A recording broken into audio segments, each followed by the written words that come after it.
দাদা আপনার নাম? আমার নাম সৌভিক মন্ডল, বাড়ি বেনিয়া। আপনার জন্য আজকের প্রশ্ন আছে, কোন প্রাণীর কামড়ে প্রতি বছর সবচেয়ে বেশি মানুষ মারা যায়? সাপ। शाबाश बेटा, बहुत बढ़िया मुन्ना। মশা, সাপ, মাছি, কুকুর। মশাই হবে। রাইট উত্তর দিয়েছেন।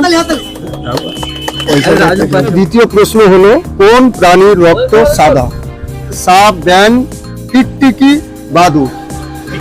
টিকটিকি হবে।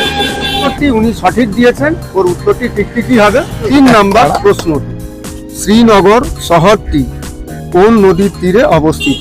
সিন্ধু, ঝিলাম, চেনাব, রাভি। ঝিলাম।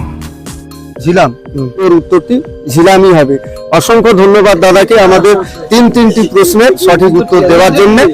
আপনাকে আজকে এই প্রোগ্রামে অংশগ্রহণ করে, আজকে কুইজে অংশগ্রহণ করে কেমন লাগছে? খুব ভালো। আপনি উত্তরটা কি জানা ছিল না অপশন দেওয়ার পরে আপনি পেরেছেন? পড়াশোনা তো বন্ধ করে দিয়েছি, কুইজ হলে একটু ইন্টারেস্ট লাগে, ভাবতে হয়। তো অপশন দিলে ভালো। এখন তো পরীক্ষায় সব টিক চিহ্ন মারা না, 4টা করে থাকে, 1টা করে উত্তর, ওই জন্য ভালো লাগে। অডিয়েন্সকে সবাইকে সম্মান জানাই আমাদের এখান থেকে, আমাদের এখানে তরফ থেকে সবাইকে সম্মান, আমাদের ভিডিওগুলো, আমাদের অনুষ্ঠানগুলো দেখার জন্য। এখন কেমন লাগছে? খুব ভালো। দাদাকে অসংখ্য ধন্যবাদ।